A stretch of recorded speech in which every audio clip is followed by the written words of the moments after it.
Bonjour. Pour ceux qui possèdent ou souhaitent acheter un ESRmet de type MESR-100 afin de tester l'état d'un condensateur, la notice d'utilisation qui est fournie n'existe pas en langue française et en plus celle-ci est succincte. Donc à travers cette vidéo, je vais vous faire voir quelques subtilités afin d'utiliser au mieux le ESRmet. Et avant de voir comment l'utiliser, nous allons faire le tour de l'appareil. Donc le MSR-100 est fourni dans une boîte. Cette boîte contient les deux cordons de mesure, l'appareil et la notice d'utilisation.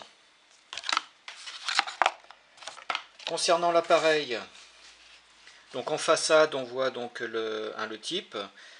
Ici la fréquence d'injection qui est de 100 kHz. Ici nous avons le bouton de marche-arrêt de l'appareil. Ici le bouton de remise à zéro.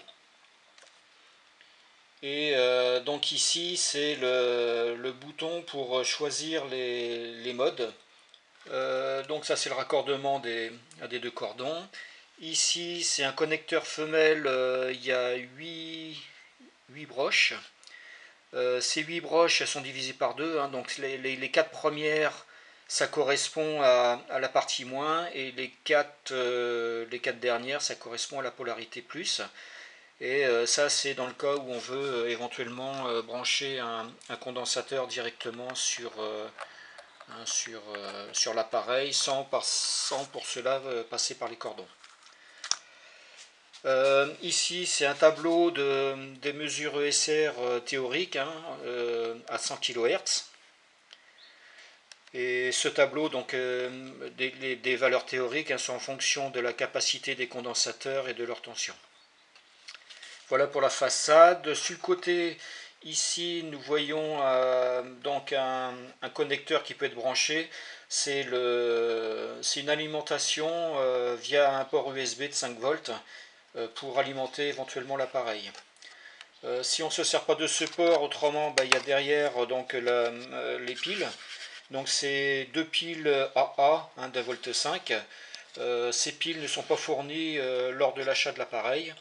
Et autrement, il y a le système là pour le mettre debout. Ici, donc il n'y a rien du tout. Voilà pour le tour de l'appareil. Et donc maintenant, on va passer à l'aspect technique de l'appareil. Pour mettre sous tension l'appareil, il faut appuyer quelques secondes sur le bouton marche-arrêt. Là, on voit qu'il s'initialise. Et donc avant tout, ce qu'il faut faire, c'est une remise à zéro de l'appareil. Mettons que je branche les cordons. Il faut shunter donc les deux cordons pour prendre en compte la résistance des cordons. On voit ici que la résistance est de 0,025 ohms. On appuie sur la remise à zéro. On lâche, il nous demande d'attendre, et là on est bien sur 0.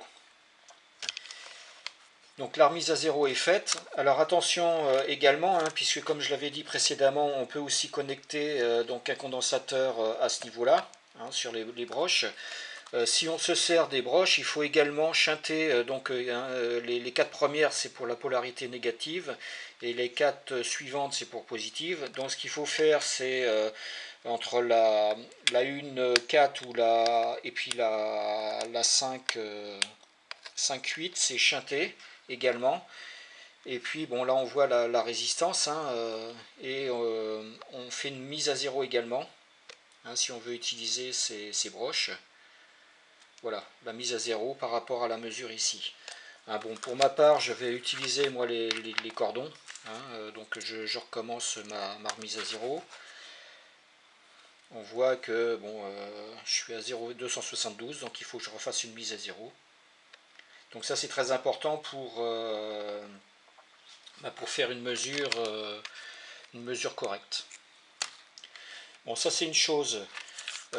Ensuite, donc il y a le mode, ici c'est les modes, donc je ne sais pas si on voit bien, mais ici je suis en auto, donc enfin en auto, donc en mode automatique, c'est-à-dire qu'il va prendre automatiquement une résistance, hein, enfin l'ESR du condensateur, il va se calibrer automatiquement en fonction de l'ESR du condensateur qui va être mesuré. Si j'appuie sur le bouton, là on voit que je viens de me mettre en manuel. Et le manuel c'est de 0, en mode manuel, de 0 à 1 ohm au niveau de la résistance. Si je rappuie une deuxième fois, là on voit que je suis en manuel toujours, mais de 1 ohm jusqu'à 10 ohms. Donc que ça soit de 0 à 1 ohm ou de 1 à 10 ohms, c'est une tolérance de plus ou moins 1%. Si je rappuie dessus, là je viens de changer de calibre et on voit que je suis entre 10 et 100 ohms.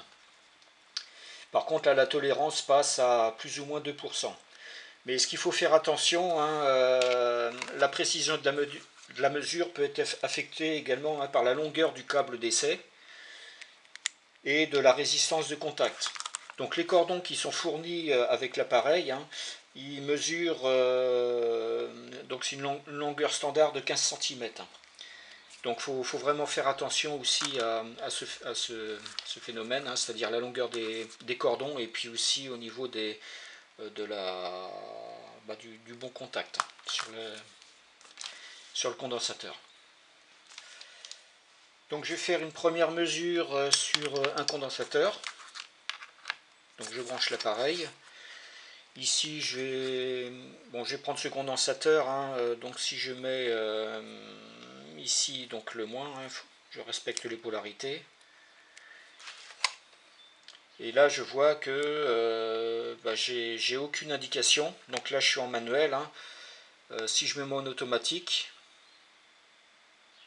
j'ai toujours aucune indication. Ça veut dire que si l'affichage y reste à ce niveau-là, ça veut dire que la résistance enfin l'ESR de ce condensateur est supérieure à 100 ohms. Donc ça veut dire que ce condensateur, il est archi mort. Je vais prendre un autre condensateur. Donc ça c'est un 10 volts 1000 microfarads. Hop là. Donc je vais brancher l'appareil dessus.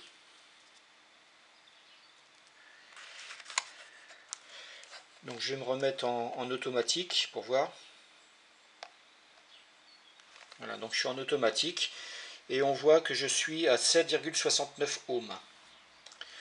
Par contre, ce qui est indiqué, donc je suis bien sur le calibre auto, il s'est mis automatiquement entre 1 et 10 ohms. Ce qui est marqué ici, hein, il y a une table de condensateur de 25 volts, hein, qui est intégrée dans l'écran LCD. Ça affiche automatiquement, en fin de compte, si le condensateur est bon ou mauvais par rapport à cette tension de 25 volts. Donc ici on voit que pour la table de référence de 25 volts, il est bon si le condensateur est inférieur à 10 microfarads. Alors bien sûr, c'est pas un condensateur de 25 volts et en plus c'est 1000 microfarads. Donc il ne faut pas trop en tenir compte de cette indication à partir du moment où on n'est pas sur du 25 volts. Donc c'est pour cela que si je me mets, donc là je suis à 7,64 ohms, donc je vais changer de calibre, je vais me mettre en manuel, et là de 0 à 1 ohm, et là il me met rien du tout, puisque comme on est à 7 ohms, là, donc on est au-dessus des 1 ohm, donc ça, on voit aucune indication. Si je me remets entre 1 et 10 ohms, donc on retrouve, donc en manuel, hein, on retrouve bien nos 7,61 ohms. Et si je me mets donc entre 10 et 100 ohms, donc j'ai rappuyé sur le bouton, Et là, il me met 4 ohms, mais attention, hein, c'est marqué manuel 10 de 10 à 100 ohms, et c'est marqué erreur.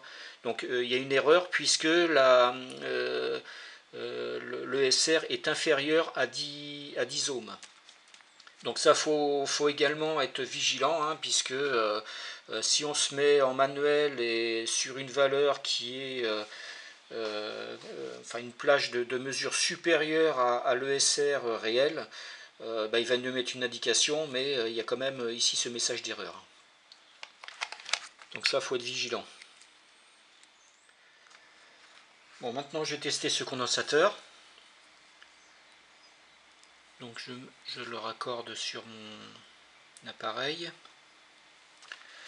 Donc qu'est-ce que m'indique l'appareil? C'est marqué 3,3 ohms. C'est marqué en dessous la référence pour 25 volts, hein, si c'était mettons à 25 volts. La capacité est bonne si la capacité donc, de ce condensateur mesuré est inférieure à 22 microfarads. Alors pourquoi c'est marqué ça? Si on regarde vraiment la table ici, donc 25 volts se retrouve ici. On est ici donc toutes les valeurs. Comme on est à 3,3 ohms, donc on voit ici la première ligne, toujours sur 25 volts, 5,3 et 2,1. Et comme on est entre les deux, donc bah, c'est bien ce qui m'indique, c'est que si la capacité est inférieure à 22 microfarads, c'est-à-dire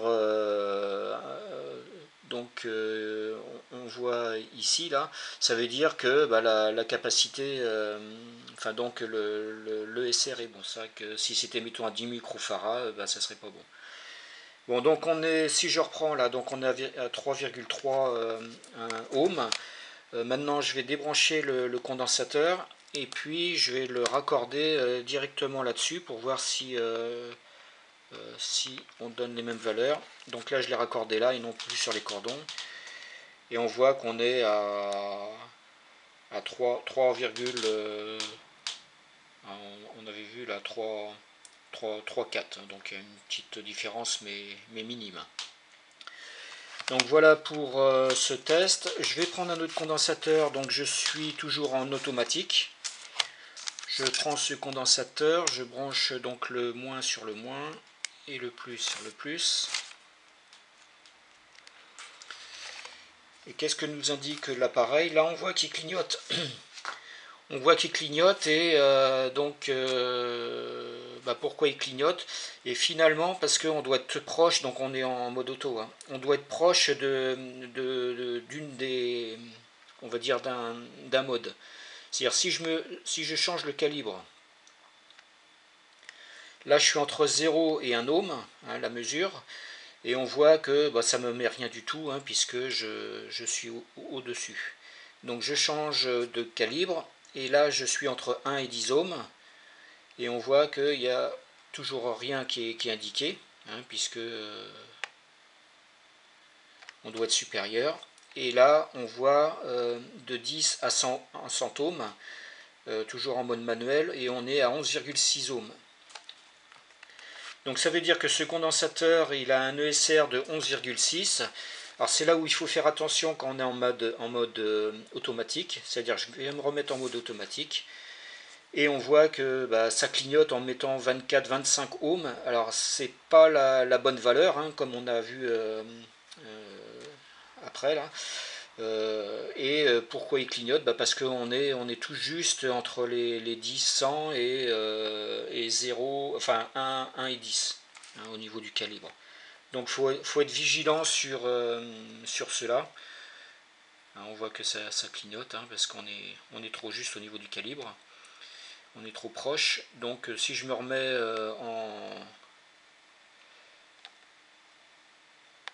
si je me remets entre 10 et... Donc on voit que c'était 11,6. Donc là-dessus, il faut faire attention. Et je vais faire un dernier essai. Donc si je me mets là, là. Donc là, ce coup-ci, j'ai pris un 4700 microfarads 25 volts. Et on voit que... donc je vais me remettre en... Alors là, c'est pareil, hein, j'étais en manuel en manuel de 1 à 10 et on voit 0,03 ohms, mais attention, hein, il y a une erreur parce que mon ESR est inférieur à 1 alors que mon calibre il est de 1 à 10 ohms. Donc ça aussi il faut faire extrêmement attention. Donc je vais me remettre en automatique. Voilà. Et j'ai un ESR de 0,037 ohms, donc inférieur à 1, c'est pour ça que il y avait une erreur tout à l'heure. Et ça me met bien ici, donc pour le 25 volts, hein, la référence pour 25 volts de cette capacité est bonne car le SR est bas. Hein. Et quand on voit donc 25 volts 4700 sur le tableau, hein, 4700 ça devrait être 0,2. Hein, donc on est largement en dessous de 0,2 puisqu'on est à 0,033. Bon voilà pour les explications. Mais avant de conclure, je souhaiterais ajouter sur cette fonctionnalité de l'ESRMet, c'est qu'à partir du moment où on a ce message, étant donné que la table de référence a été prise sur une tension de 25 volts, hein, donc c'est toute cette colonne, avec un ESR au plus bas là, qui est donc, si je prends les 25 volts, hein, l'indication la plus basse c'est 0,06 ohms. Donc sur ce tableau, peu importe la capacité que ce soit de 10, puisque là c'est le tableau, hein, que ce soit de 10 à 10 000 microfarads et pour une tension de 10 à 250 volts, obligatoirement cela veut dire que le SR du condensateur est conforme et donc c'est inutile de se référer au tableau, hein, qui est collé ici sur le SR. Hein, mettons, je prends comme exemple, je vais défaire celui-là, hein, qui était de 4725 volts, et là je vais en prendre un de 470 micros, 63 volts. Donc on n'est plus sur la base des 25 volts. Si je le branche dessus,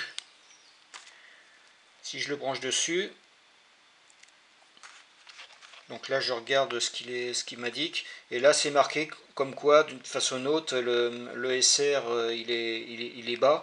Donc ça veut dire que obligatoirement celui-là il est bon, malgré que on n'est pas sur la tension de référence de 25 volts, hein, mais comme on est dans la plage la plus basse du tableau, hein, peu importe qui se trouve dans ce tableau à ce niveau-là, obligatoirement ce condensateur il est bon.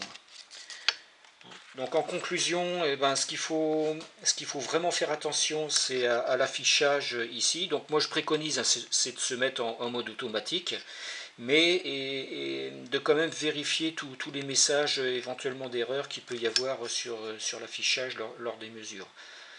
Ici on voit aussi j'en ai pas parlé, mais la charge de la pile. Donc là elle est pleine. Voilà pour les explications. Bon, j'espère que celles-ci vous aideront à effectuer des mesures dans les meilleures conditions possibles. Et je vous souhaite à toutes et à tous une bonne journée. Au revoir.